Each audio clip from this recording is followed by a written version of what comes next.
नमस्कार दोस्तों। अभी से कुछ सालों पहले की बात है। फरीदाबाद के अंदर के एक छोटे से गांव में एक बड़े से सुंदर से घर में एक आदमी शिफ्ट होता है। उसके साथ एक ऐसी विचित्र सी घटना घटती है कि वो कहानी सुनकर आप लोगों की रूह तक कांप जाएगी। आइए जिया की ज़ुबानी ये कहानी फुल डिटेल में जानते हैं। ये जो घटना घटी थी सिर्फ और सिर्फ उस आदमी के साथ नहीं, बल्कि उसके पूरे खानदान, उसके पूरी फैमिली के साथ घटी। और इतने बड़े लेवल तक घटी, इतनी बुरी तरह से घटी कि कोई भी इंसान जब उस कहानी के बारे में सुनता है, जब उस चीज़ के बारे में जानता है, वो अंदर तक हिल जाता है। इतनी खौफनाक तरह से ये घटना घटी थी। अशोक नाम का एक आदमी, जो कि फरीदाबाद के अंदर एक आउटर इलाके में शिफ्ट होता है, बड़े से घर में। काफ़ी बड़ा घर था। सबसे पहले हमें जानना चाहिए कि वो क्यों वहाँ पर आया था और कहाँ का रहने वाला था। वो ना हरियाणा के एक छोटे से गांव का रहने वाला था, लेकिन उसकी गवर्नमेंट जॉब लगती है। गवर्नमेंट जॉब लगने की वजह से उसको फरीदाबाद भेजा जाता है। और जब फरीदाबाद भेजा जाता है तो वहाँ पर वो घर ढूंढना चालू कर देता है कि कोई तो घर मिल जाए, अच्छा मिल जाए। पूरी फैमिली को लेके आना है तो बड़ा घर होना चाहिए। बहुत सारे घर देखना चालू कर दिया। शहरी इलाके में काफ़ी ज़्यादा महंगे घर मिल रहे हैं, समझ में नहीं आ रहा है। थोड़ा सा आउटर इलाके में, फरीदाबाद के आउटर इलाके में उसे एक बड़ा सा घर मिल जाता है। उसका प्राइस जब वो सुनता है, उसके प्राइस के बारे में, उसके तो बहुत ज़्यादा शॉक्ड हो जाता है। सोचता है इतना सस्ता, मतलब मेरी पूरी फैमिली, मेरा पूरा घर इतनी खुशी खुशी रहेगा यहाँ पर। इतना सस्ता, इतना बड़ा घर, बच्चों के खेलने के लिए भी अच्छी खासी जगह हो जाएगी। वो फटाक से बिना कुछ सोचे समझे, वो जो आदमी दिखा रहा था घर, उसको हाँ बोल देता है और बोलता है कि ठीक है, मैं इतनी इतनी तारीख को अपना सामान लेके आऊँगा और यहाँ पर अपने पूरी फैमिली के साथ शिफ्ट हो जाऊँगा। ऐसी सारी चीज़ें हो जाती है। अशोक अपने घर जाता है और घर जाने के बाद अपनी मम्मी से, अपनी पापा, बाकी सब लोगों को बताता है, अपनी वाइफ को, कि हम लोग वहाँ पर शिफ्ट होने वाले हैं। बहुत सुंदर 2 मंजिल का घर है, बहुत ही आलीशान है, बहुत बड़ा है। किसी ज़माने में बनाया गया था, लेकिन काफ़ी खूबसूरती से बनाया गया था। पुराना घर है लेकिन बहुत सुंदर है। तुम चलोगे देख के शॉक्ड हो जाओगे। घर वाले भी एक्साइटेड कि इतना सुंदर घर है। मतलब हम अपने गाँव में भी रहते हैं तो छोटे से घर में रहते हैं, इतने बड़े घर में नहीं रहते। और जो बता रहा है, ये माँ बाप सोचता है अशोक के, जो बता रहा है कि इतना बड़ा घर, मज़ा तो आएगा। सब एक्साइटेड हो गए हैं, अपना पैकिंग वैकिंग चालू हो जाता है। घर पे जो थोड़ा बहुत सामान रहता है वो सब कुछ भी पैक कराते हैं। छोटा सा जो मिनी ट्रक होता है उसमें लदवाते हैं और उसमें लदवा के ये लोग फरीदाबाद में आ जाते हैं। वहाँ पर आ गए अपने उस घर के बाहर। वहाँ पर जब घर वाले देखते हैं, घर देख के शॉक्ड कि इतना बड़ा घर। लेकिन अशोक की मम्मी बोलती भी है कि बेटा, मुझे ये घर देख के कुछ ठीक नहीं लग रहा है। मुझे ऐसा लग रहा है इतना बड़ा घर इतना सस्ता कैसे हो सकता है। इतने सस्ते तो गांव में भी बड़े, इतने बड़े घर नहीं मिल पाते हैं। और ये तो शहर का इलाका है। भले शहर थोड़ा आउटर में है लेकिन शहर तो है ना, ऐसे कैसे हो सकता है। तो अशोक बोलते हैं अपनी मम्मी को कि अरे मम्मी, कुछ नहीं होता है, मिल गया सस्ते में। समझ लो वो जो जिनका घर है वो इंडिया में रहते ही नहीं है, इंडिया से बाहर रहते हैं, तो उनको क्या फ़र्क पड़ता है क्या महंगा क्या सस्ता। जो दिखाने वाला आदमी था, जो ब्रोकर था, उसको जो सही लगा उसने बताया और हमने हाँ बोल दिया, क्या होता है उससे। तो भी अशोक की मम्मी बोलती है बेटा, मुझे इस घर से थोड़ी सी बहुत नकारात्मक वाइब आ रही है, मतलब नकारात्मक शक्तियाँ, मुझे ऐसा लग रहा है कि कुछ अजीब सा खिंचाव महसूस हो रहा है। अशोक बोलते हैं अरे मम्मी, क्यों सोच रहे हो इतना, बच्चों के सामने बिल्कुल मत बोल देना, बच्चे वैसे ही डर जाते हैं। पता नहीं कौन सी भूतिया फिल्में सीरियल देख देख के डरते हैं, और उनके सामने ऐसी बात करोगी तो वो और ज़्यादा घबरा जाएंगे। इतना मत सोचो। ये लोग अपने मम्मी को लेके और अपनी पत्नी बच्चों को लेके घर के अंदर एंटर कर जाते हैं। बच्चे घर में कूदना फांदना चालू, दौड़ना कि इतना बड़ा घर है, इतना सुंदर है। कभी आंगन वाले एरिया में जा रहे हैं, कभी घर के पीछे वाले एरिया में जा रहे हैं, कभी ऊपर जा रहे हैं, नीचे जा रहे हैं। मस्त ये लोग पूरे दिन, बच्चे, एक लड़की थी और एक लड़का, दोनों भाग दौड़ पूरे घर में कर रहे हैं। और बाकी जो घर वाले हैं वो घर को समेटने में लग जाते हैं। जो भी सामान आया था इनके गाँव से ट्रक में लाद के, वो सामान उतार रहे हैं, सब जगह पे रख रहे हैं। और पूरा सब कुछ, सबसे पहले गैस वैस लाते हैं, किचन में फिट करते हैं कि खाना तो कम से कम खिचड़ी ही तो बन जाए, कम से कम वही खा लेंगे और आज रात में हो जाए, क्योंकि काम ज़्यादा है। जो अशोक की वाइफ है वो खिचड़ी बनाने चली गई और जो माँ बाप हैं वो थक गए, काफ़ी बूढ़े हो गए बेचारे, सामान रखते रखते थक गए। शाम का टाइम होता है, लगभग 7:30-8 बजे करीब सब लोग खाना वाना खा लेते हैं। पहला दिन था इनका इस बड़े से घर में। खाना वाना खा के, खिचड़ी बनी हुई थी, खा के सब लोग सोने चले जाते हैं। जो बच्चे थे वो बोले थे हम अलग रूम में सोएंगे, बड़ा घर है तो सबको अलग रूम तो चाहिए ही। जो बच्चे लड़के लड़की थे वो लोग एक रूम में सोते हैं और जो माँ बाप हैं वो सामने वाले दूसरे रूम में, और जो अशोक के माता पिता हैं वो अलग रूम में। ऐसा सब लोग सो गए नीचे वाले फ्लोर पे ही, ऊपर वाला फ्लोर पूरा का पूरा खाली है, मस्त सो गए हैं। आधी रात का टाइम होता है। आधी रात के टाइम में बच्चों के कमरे से ज़ोर से चीखने की आवाज़ सुनाई देती है। जब बच्चों को कमरे से चीखने की आवाज़ सुनाई तो अशोक उठ गए, उनकी वाइफ उठ गई और माता पिता भी उठ गए। भागते भागते बच्चों कमरे में जाते हैं।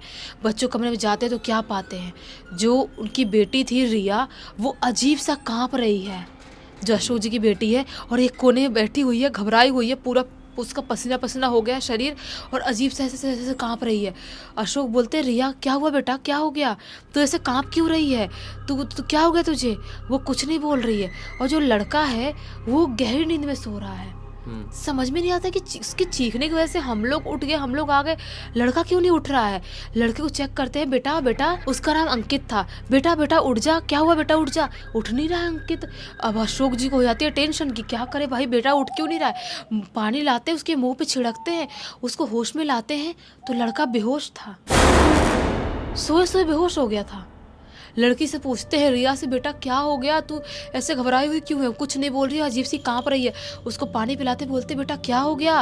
वो बोलती है पापा पापा मेरे यहाँ पर एक बूढ़ी सी आंटी आके बैठ गई थी, वो बहुत ज़्यादा डरावनी दिखाई दे रही थी और मुझे मारने के लिए, मुझे खाने के लिए दांत दिखा रही थी। अशोक बोलते हैं कि कौन सी बूढ़ी आंटी बेटा, तूने कुछ बुरा सपना देखा होगा। रिया बोलती है नहीं नहीं पापा, वो बहुत डरावनी आंटी थी, मैं नहीं सोऊंगी यहाँ पर, वो बहुत डरावनी आंटी थी। बोलते हैं कि हाँ हाँ बेटा ठीक है, नहीं सोएंगे, चल तू हमारे कमरे में सो। तुम लोग क्यों सो रहे हो अकेले कमरे में। छोटे छोटे लड़के हैं, रिया की उम्र यही 10-11 साल की होगी और जो लड़का है उसकी उम्र होगी 6-7 साल की। ये लोग दोनों बच्चों को लेके अपने कमरे में चले जाते हैं। आज की रात तो कैसे तैसे करके कट जाती है। दूसरा दिन का टाइम होता है, दूसरी सुबह होती है, जो अशोक की वाइफ है उठती है, खाना वाना बनाती है और अशोक अपना काम पे चले जाते हैं। अब घर पे बचे अशोक के मम्मी पापा, वाइफ और बच्चों को स्कूल भेज दिया जाता है। बस 3 लोग घर पे बचे हैं। अशोक की वाइफ काम कर रही है किचन में, और किचन में अचानक दोपहर का टाइम हो रहा है, दोपहर के 1-2 बजे का टाइम हो रहा हुआ, किचन में काम कर रही है। अचानक से उनको बाहर साइड से किसी के ज़ोर से चीखने की आवाज़ सुनाई देती है। किसी ने बहुत ज़ोर से चीखा, कमरे की तरफ से, बाहर आंगन वाले एरिया की तरफ से। ये भागते भागते जाती हैं, ये कौन चीखा, जाती है देखती है वहाँ पर कोई भी नहीं है। अपने सास ससुर के पास जाती है, सास ससुर तो अपने कमरे में सो रहे हैं, गहरी नींद में सो रहे हैं। अब इनको समझ में नहीं आता है, पत्नी जी को समझ में नहीं आता है कि कौन चीखा था। पूरे हॉल वाले एरिया में, आंगन वाले एरिया में, सब जगह देख लिया, कहीं पर कोई दिखाई नहीं दे रहा है। वापस से वो किचन में काम करने लगती है। किचन में काम कर रही होती है, अचानक से जो ऊपर वाला फ्लोर है उस फ्लोर से किसी के ज़ोर ज़ोर से भागने की आवाज़ सुनाई देने लगती है, जैसे कोई बहुत स्पीड में भाग रहा है, दौड़ रहा है, ऐसी आवाज़ सुनाई देने लगती है। वो अपना काम छोड़ती है और सोचती है कि ये ऊपर कौन भाग रहा है यार, मतलब हमारा तो घर बंद है अंदर से, मैंने खुद गेट लगाई थी तो घुस कौन गया हमारे घर पे, चोरों चक्कर कोई तो नहीं घुस गया है, उठाऊं क्या सास ससुर को। पत्नी सोचती है, लेकिन फिर सोचती है कि वो सो रहे हैं यार, क्या उठाना उनको, मैं खुद ही देख लेती हूँ। वो एक डंडा उठाती है, छोटा डंडा आंगन वाले एरिया में पड़ा हुआ था, वो डंडा उठा के ऊपर वाले फ्लोर पे सीढ़ियों से होते हुए चढ़ जाती है। ऊपर वाले फ्लोर पे चढ़ती है और जैसे ही अंदर एंटर करने वाली होती है, सीढ़ियों से ऐसे अंदर जाने ही वाली होती है, तो क्या पाती है, वहाँ पर बहुत सारी अजीबोगरीब तरह की डॉल्स पड़ी है, बहुत सारी। किसी के हाथ नहीं है, पैर नहीं है, नंगी पुंगी सी, पता नहीं अजीबोगरीब टाइप से, अजीबोगरीब कपड़े, उनके बाल एकदम डरावनी सी, क्रीपी सी और अजीब सी गंदी स्मेल वहाँ पे फैली हुई है। उनको ऐसा लगता है कि यार ये इतनी बुरी सी गुड़िया यहाँ पे किसने रखा है, इतनी सारी गुड़िया है यहाँ पे किसने रखा है। वो पूरे कमरे उमरे में जाती है, जो कमरे खुले हुए थे वो सब जगह देखती है। उनको समझ में नहीं आता है, कोई भी इंसान उनको दिखाई नहीं देता है। वो सीढ़ियों से होते हुए नीचे उतरती है, और नीचे उतरती है देखती है कि उनकी सास उठ चुकी है, किचन से पानी पी रही है। पत्नी जी बोलती है जाके उनके पास, मम्मी जी ऊपर कुछ अजीब सी गुड़ियाएँ पड़ी हुई हैं, बहुत सारी डॉल्स पड़ी हैं, समझ में नहीं आ रहा किसने वहाँ पे रखा है। मुझे किसी के भागने की आवाज़ भी सुनाई दे रही थी, और उससे पहले किसी के चिल्लाने की आवाज़ सुनाई दे रही थी। सासू माँ बोलती है बेटा गुड़ियाएँ पड़ी हैं, ये अच्छा संकेत नहीं है, ऐसी कहीं पर भी जैसा तू बता रही है वैसी गुड़ियाएँ नहीं पड़ी रहती है। वो बोलती चलो मम्मी जी मैं आपको दिखाती हूँ। जो पत्नी जी है सासू माँ को लेके ऊपर सीढ़ियों से चलती है, और जहाँ पे गुड़िया सब पड़ी हुई थी वहाँ पर लेके जाती है तो क्या पाती है, वहाँ पर एक भी डॉल्स नहीं है। ना कोई आया है ना कोई गया है। पत्नी जी ने देखी है कि वहाँ पे डॉल्स थी, लेकिन जब सास को लेके गई तो वहाँ पे एक भी डॉल्स नहीं है। हाँ वो शॉक्ड, बोलती है मम्मी जी आप विश्वास कीजिए मैंने देखा था यहाँ पर बहुत सारी डॉल्स पड़ी हुई थी। सासू माँ बोलती है बेटा मैं विश्वास कर रही हूँ तेरी बात पर, मुझे ऐसा लग रहा है कि कुछ तो गड़बड़ है यहाँ पर। रात में मुझे नींद नहीं आ रही थी, मुझे किसी की आहट महसूस हो रही, जैसे कोई कमरे में था, मुझे ऐसा महसूस हो रहा था। और जब से यहाँ पर आया तब से मैं अशोक को बोल रही हूँ कि बेटा यहाँ पर कुछ गड़बड़ है, वो समझ नहीं रहा है। ये बोलती है मैं आते हैं तो मैं उनसे बात करती हूँ, मुझे भी कुछ समझ में नहीं, मुझे डर लग रहा है, हमारे 2 छोटे छोटे बच्चे हैं, ऐसे थोड़ी काम चलेगा। अशोक शाम को आते हैं घर पे वापस, बच्चे तो उससे पहले ही आ गए थे, तो वो सारी बात उनको बताती है। वो बोलते हैं क्या ड्रामा कर रही हो भाई, मेरी जॉब लगी हुई है, यहाँ पे ट्रांसफ़र हुआ है यहाँ से, ऐसी थोड़ी वापस से छुट्टी लेके मैं दूसरा घर ढूंढ सकता हूँ। कुछ नहीं है, तुम्हारा वहम हुआ होगा, थक गई होगी तुम, काम ही काम कर रही हो, आराम नहीं मिला है, सो चुपचाप, कुछ नहीं होता है, ऐसी कोई बात नहीं है। मम्मी भी समझाने की कोशिश करती है, लेकिन अशोक को समझ में नहीं आता है, और नहीं समझना ही ज़िंदगी की सबसे बड़ी गलती थी। ये लोग आज वापस से खाना वाना खाते हैं, दूसरी रात इनकी इस घर में होने वाली थी, और सोने चले जाते हैं। बच्चे आज माँ बाप के साथ ही सो रहे थे, माँ बाप के साथ सो रहे थे, और जो बूढ़े दादा दादी हैं बच्चों के, वो अपने कमरे में सो रहे थे। आधी रात का टाइम होता है, आधी रात के टाइम में अचानक से बाहर से किसी के ज़ोर से चीखने की आवाज़ सुनाई देती है। जब ज़ोर से चीखने की आवाज़ सुनाई देती है तो अशोक, उनकी पत्नी, बच्चे सब उठ जाते हैं बड़बड़ाते हुए, और उठ के बाहर जाते हैं। बाहर वाले एरिया में देखते हैं कोई भी दिखाई नहीं दे रहा है। ये सोचते हैं कि देखते हैं, अशोक सोचते हैं मम्मी पापा के कमरे में देखते हैं, वहाँ पर तो वो तो नहीं चीखे, बच्चों की तरह उनके साथ तो कुछ नहीं हो गया जैसे कल पिछली रात उनके साथ हुआ था। वो माँ बाप कमरे में जाते हैं तो क्या पाते हैं कि जो माँ बाप हैं वो अपने कमरे में, जो माता जी हैं वो बेड पे ऐसे लेटी हुई है, और आंख पूरी खुली हुई है, और जीभ बाहर निकली हुई है। और जो पिताजी हैं वो सिर के बल नीचे ज़मीन पर गिरे हुए हैं, और नीचे खून ही खून फैला हुआ है। जब जाके दोनों का सांस चेक करते हैं, दोनों की सांस रुक चुकी थी, दोनों मर चुके थे। अशोक, उनकी पत्नी और बच्चों के लिए बहुत ही ज़्यादा शॉकिंग था। अचानक से दोनों को क्या हो गया, ज़ोर ज़ोर से चीखना चिल्लाना चालू कर देते हैं, रोने लगते हैं ज़ोर ज़ोर से। जो थोड़े बहुत आस पड़ोस के लोग थे वो भी अपने अपने घर से बाहर निकल जाते हैं। ये लोग बाहर जाते हैं मदद मांगने के लिए, एम्बुलेंस को फ़ोन करते हैं। आस पड़ोस के लोग जो आते हैं इनके घर के अंदर नहीं आ रहे हैं, बोल रहे हैं कि क्या हुआ क्या हुआ, घर से के बाहर से ही बात कर रहे हैं। अशोक जी बोलते हैं प्लीज़ आइए, हमारे मदद कीजिए, हमारे माता पिता को कुछ हो गया है, हमें समझ में नहीं आ रहा है, आइए प्लीज़ मदद कीजिए। पड़ोसी लोग बोल रहे नहीं नहीं हम इस घर में नहीं आ सकते हैं। ये लोग बोल रहे क्यों नहीं आ सकते, प्लीज़ आइए, हमारे माता पिता को कुछ हो गया, शायद वो नहीं बचे, आइए प्लीज़। वो लोग बोलते नहीं, जो भी बात है आप अपने माता पिता को बाहर लाइए घर से, तब हम कोई मदद कर पाएंगे, हम यहाँ पर उस घर में नहीं जा सकते। ये बोलते क्यों नहीं जा सकते, वो बोलते हैं कि अभी आपके घर में बहुत बुरा माहौल चल रहा है, हम बाद में बताएंगे, आप कोई हॉस्पिटल में फ़ोन कीजिए, एम्बुलेंस बुलाइए, उनको लेके जाइए। एम्बुलेंस को फ़ोन किया गया है, एम्बुलेंस आई और माता पिता को हॉस्पिटल लेके गए, लेकिन दोनों की सांस रुक चुकी थी, दोनों ख़त्म हो चुके थे। अब इनके घर में अलग ही मातम का माहौल, अलग ही मातम का माहौल। उनके दोनों की बॉडी का एक ही साथ देह संस्कार किया जाता है। उसके बाद जो अशोक की पत्नी थी वो सोचती है मैं पड़ोसी लोग से बात करती हूँ, क्या वो बोल रहे थे, उस दिन क्यों नहीं आ रहे थे घर के अंदर। एक पड़ोसी के घर के बाहर बेल बजाती है, पड़ोसी जो औरत थी दरवाज़ा खोलती है और बोलती है नहीं नहीं हमारे घर के अंदर मत आना। ये बोलती है क्यों, तो बोलती है नहीं नहीं जो भी बात करना है वहीं पर खड़े होकर बात करो, तुम उस मनहूस घर में रहती हो, हमारे घर के अंदर मत आना। ये बोलती है मनहूस घर, हमें कुछ समझ में नहीं आ रहा, हम बिल्कुल नए हैं हमारे घर पे, एक तो वैसी मातम को माहौल है, आप क्या बताना चाह रहे हो बताओ प्लीज़। वो औरत बोलती है क्या आपको पहले से नहीं पता कि वो घर बहुत ही बुरी तरह से भूतिया है, उस घर में रहने वाले पूरे के पूरे लोग एक साथ ख़त्म हो गए थे। ये बोलती है नहीं हमको नहीं पता। तो औरत बोलती है वो जो एक साथ ख़त्म हुए थे ना, शायद कुछ काला जादू करते थे और एक साथ ही खुद का उन लोगों ने बलिदान किए थे उस घर में, और तब से उन लोगों की आत्माएं उस घर में बहुत बुरी तरह से भटक रही है। अशोक की पत्नी बोलती है कि आप लोगों ने पहले क्यों नहीं बताया, जब हम शिफ्ट करे सारी चीज़ें क्यों नहीं बताए। वो बोलती है औरत कि हम बताते, लेकिन जो तुम्हारे साथ शिफ्ट करा, जो घर तुमको दिखाने के लिए लाया था, उनके गुंडे आके हमको परेशान नहीं करते।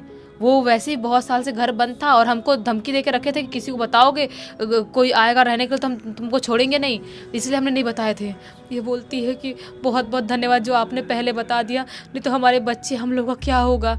वो औरत बोलती है जितनी जल्द से जल्द हो सके ये घर खाली कर दो, नहीं तो बचोगे नहीं। ये बोलती है हाँ हाँ बिल्कुल हम घर खाली कर देंगे। ये आती है अपने पति को सारी बात बता देती है। अशोक को अभी विश्वास नहीं हो रहा है, विश्वास नहीं हो रहा है।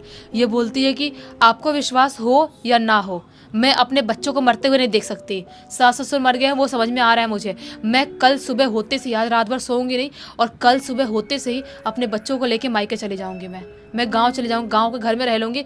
तुमको रहना है, तुमको जो करना अपने शरीर के साथ करो, मुझे नहीं पता। पत्नी जब गुस्सा होती है तो पति को भी लगता है कि हो सकता है गुस्सा हो रही तो कुछ तो सच्चाई होगी बात में, पड़ोसी लोग झूठ थोड़ी बोलेंगे इतना ज़्यादा। ये लोग डिसाइड करते हैं एक ही कमरे में बैठे बैठे पूरी रात बिता देंगे। एक ही कमरे में बैठे हुए हैं, पूरी रात कैसे बिता देंगे, इतना आसान था पूरी रात बिताना। अंदर से दरवाज़ा बंद करके रखे हैं, रात भर दरवाज़ा पीटने की, बाहर से चीखने की, चिल्लाने की अजीबोगरीब आवाज़ें आती रही रात भर। ये लोग कितना भी कोशिश कर रहे हैं, कान दबा रहे हैं, बच्चे चिल्ला रहे हैं, रो रहे हैं, बाहर से आवाज़ें सुनाई देती रही कि तुम्हें ज़िंदा नहीं छोड़ेंगे, तुम यहाँ पर ज़िंदा तो वापस आए हो लेकिन ज़िंदा वापस नहीं जा सकते। ऐसी ऐसी आवाज़ें आती रही। कैसे कैसे करके भगवान भरोसे ये लोग पूरी रात बैठे बैठे वहाँ बिताए हैं। सुबह का टाइम होता है, सबसे पहले अपना थोड़ा बहुत कीमती सामान जो था वो लेके ये लोग कोई होटल में जाते हैं और होटल में अपना रहना चालू करते हैं। माता पिता ख़त्म हुए हैं, उनका अंतिम संस्कार हुआ है, जब तक काम क्रिया ना हो जाए वो ज़्यादा इधर उधर घूम भी तो नहीं सकते ना। होटल में रहते हैं, होटल के बाद पड़ोसी वड़ोसी लोग भी थोड़ी बहुत मदद करते हैं, बोलते हैं कि बाबा बाबा को दिखाओ, आप किसी आपके ऊपर भी वो आत्माएं हावी ना हो गई हो। तो बाबा बाबा को दिखाते हैं, बाबा जी बोलते हैं कि वो आत्माएं हावी हुई हैं, तुम्हारे पर हुई हैं, तुम्हें क्या लगता है तुम्हारे सिर्फ माता पिता को ले गई। अशोक को बोलती हैं तुमको छोड़ देंगी, पूजा पाठ करवाना पड़ेगा, लेकिन अभी घर पे मृत्यु हुई हो तो अभी उस टाइप की पूजा पाठ नहीं करवा सकते, तुम्हें रुकना पड़ेगा 12-13 दिन, तब तक कोई सेफ जगह पर रहो। ये लोग सेफ जगह पर होटल में रहते हैं, रात रात भर कभी पत्नी जाग रही हैं, कभी पति जाग रहे हैं, ऐसे कर करके ये लोग बच्चों को कैसे कैसे ठीक रखे हैं। तो जब 12-13 दिन का काम क्रिया का टाइम हो जाता है सास ससुर का, उसके बाद ये जो अशोक है वो उनकी वाइफ और बच्चे एक अच्छे से मंदिर में जाके पूजा पाठ करवाते हैं, और ये लोग वो घर छोड़ के दूसरा घर रेंट पे छोटा सा घर लेते हैं 1 BHK का, बिल्डिंग में एक लेते हैं 1 BHK का, और वहाँ पे रहना चालू करते हैं। चलो अच्छा हुआ इन लोगों ने सही समय पर इस घर को छोड़ दिए। ऐसी चीज़ों से जितनी जल्दी दूरी बना लो उतना ही अच्छा होता है। हालांकि थोड़ा सा लेट हुए, लेकिन इनकी किस्मत में जो था वो तो होना ही था। इस पूरी की पूरी घटना की जानकारी किसके थ्रू मिली? इस पूरी की पूरी घटना की जानकारी जो रिया है ना, उसने खुद लिख के भेजी है। उसने बताई है कि जो बचपन में मैंने वो देखी थी उस औरत की शक्ल, वो मैं आज तक नहीं भूल सकती कि कितनी ज़्यादा खौफनाक दिख रही थी। कोई भूतिया फिल्म में कोई भी इंसान उतनी खौफनाक शक्ल नहीं बना सकता जितनी खौफनाक शक्ल मैंने देखी थी बचपन में। चलो अब क्या ही कह सकते हैं, इसी एक नोट के साथ इस कहानी का अंत कर देते हैं। अब तक इस वीडियो को देख लिए हैं तो लाइक ज़रूर कर देना, चैनल को सब्सक्राइब करके बेल आइकन दबा के ऑल के ऑप्शन में क्लिक करना, क्योंकि इसी तरह के हैरान कर देने वाले खौफनाक वीडियोस डेली आप लोगों के सामने लेके आता रहता हूँ। इंस्टाग्राम के लिंक इस वीडियो के डिस्क्रिप्शन बॉक्स में मिल जाए, क्लिक करके डायरेक्टली वहाँ पर पहुँच जाना। और इसी तरह कोई भी कहानी, टॉपिक या जानकारी आप लोगों के पास भी है तो लिख भेजना। हो सकता है हमारा अगला वीडियो कल आपके हिसाब से बन रहा हो। तो चलिए कल फिर से मिलते हैं, तब तक के लिए बहुत बहुत धन्यवाद। आपका दिन शुभ हो।